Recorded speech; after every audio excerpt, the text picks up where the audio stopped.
Grabe, makasaysayan ito. Buong mundo ginulat ng United Nations dahil hindi Amerika at si Donald Trump, hindi ang China at si President Xi Jinping o sinumang makapangyarihang tao sa mundo ang pinuri ng United Nations.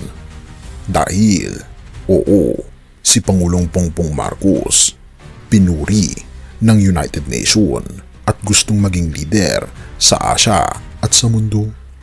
Halika, atin itong pag-usapan na sigurado ikakagulat mo rin.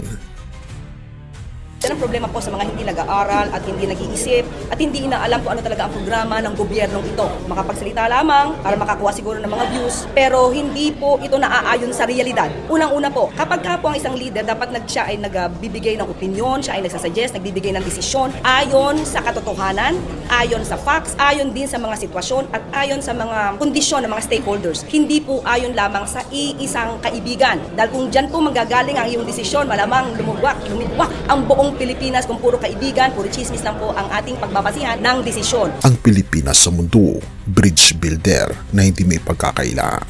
Akala mo ba hanggang sa loob lang ng bansa ang labanan?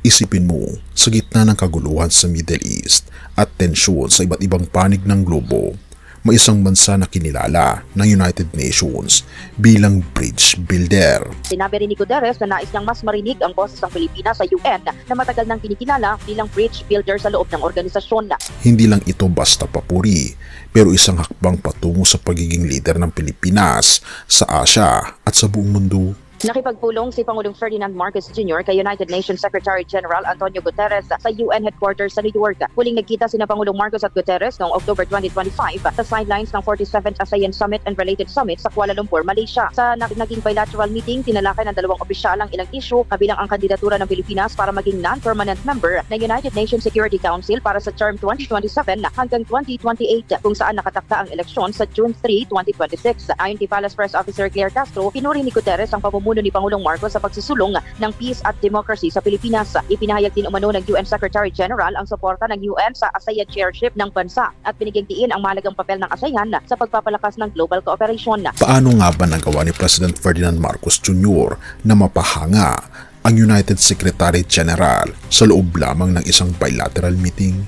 Pinuri rin anya ni Guterres ang ASEAN sa pagsulong ng international law at paggalang sa United Nations Convention on the Law of the Sea o UNCLOS. Nagpasalamat din ang punong ehekutibo sa United Nations sa papel nito sa pag-unlad ng Bangsamoro Autonomous Region in Muslim Mindanao o BARM kabilang ang suportang ipinibigay ng mga ahensya ng UN sa rehiyon. Iniulat din ng Presidente kay Guterres ang mga development sa BARM kabilang ang planong pagsasagawa ng kauna-unahang eleksyon sa rehiyon sa September ngayong taon bagamat may nakapinpin pang panukalang batas sa Kongreso hinggil dito. Nitong March 9, 2026 sa New York City, isang makasaysayang sandali ang naganap sa pagitan ni Pangulong Bongbong Marcos at United Nations Secretary General Antonio Guterres sa sidelines ng Commission on the Status of Women.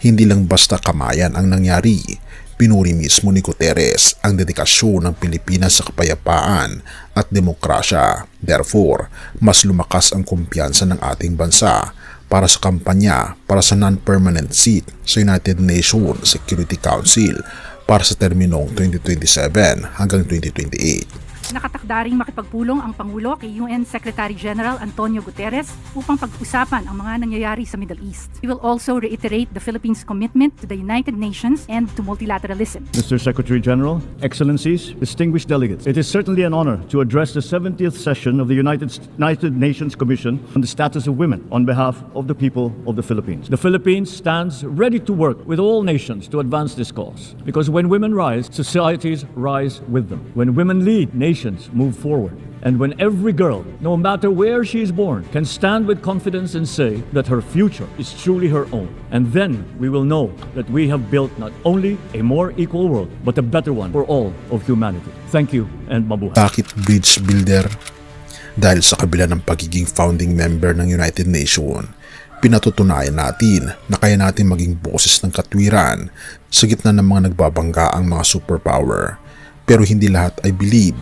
May mga kritiko na nagtatanong kung bakit pa natin kailangang makialam sa isyu ng mundo kung may problema pa tayo sa loob.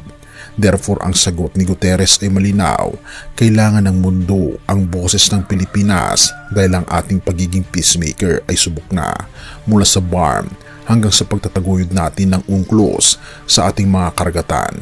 Ang pagkilalang ito ay hindi lang para kay Pangulong Bongbong Marcos. Ito ay para sa bawat Pilipinong naghahangad ng ating bandila ay hindi lang makikita sa mga atleta, kundi sa mga desisyong humuhubog sa kinabukasan ng mundo. At sa likod ng papuri, may hamon. Kailangan nating manintigan sa rule of law.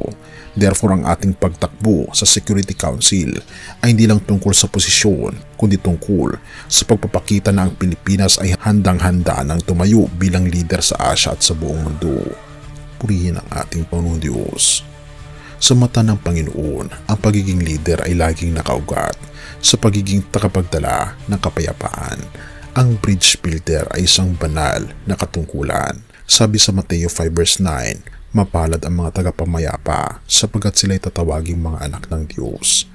Ang tunay na kapayapaan gaya ng ating pinagsisikapan sa BARM at sa international stage ay nangangailangan ng hustisya o katarungan, at ang kapayapaang ito ay hindi matatamo kung walang awa para sa mga nangangailangan, na ito ay masusupungan lamang natin sa ating Panginoong Diyos.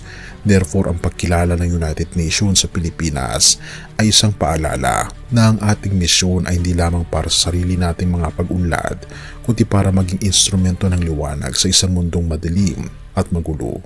Purihin ang ating Panginoong Diyos at tayo manalangin. Ama naming Diyos na makapangyarihan sa lahat na nasa langit, pinupuri po namin kayo sa inyo pong kabutihan sa amin. Na bagaman nagkakagulo ang mga bansa laban sa mga bansa at maging sa aming bansa, tulungan niyo po kami, Panginoon, na maging ilaw sa madilim na mundong ito.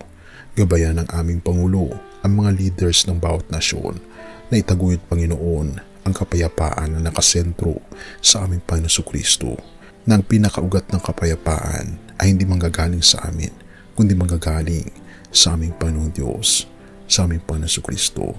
Pinupuri po namin kayo at pinapasalamatan, o aming Panginoong Diyos, sa inyo pong kabutihan sa amin at patuloy po kaming gabayan.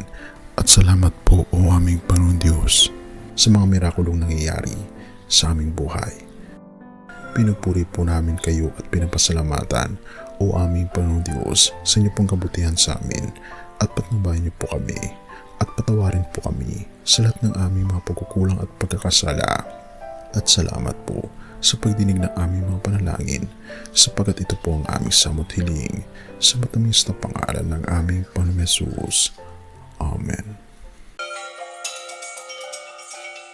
Bago natin ipagpatuloy, kaibigan, siya nga pala ang Great Controversy, na isa sa mga pinakakontrobersyal na libro dahil tumutukoy ito sa mga propesiya sa libro ng Daniel at Revelation na nagaganap na sa panahon natin ngayon. Bago ang pagdating ng ating Panginoong Diyos ay pinamimigay na namin ng libre sa pamamagitan ng PDF. At ito ay nasa limited lamang na panahon. Kaya i-click mo sa description sa baba upang ma-avail mo, kaibigan, ang napaka-importanteng libro nito na magbubukas sa iyo sa mas maliwanag mong hinaharap. Purihin ang ating Panginoong Diyos at tayo magpatuloy.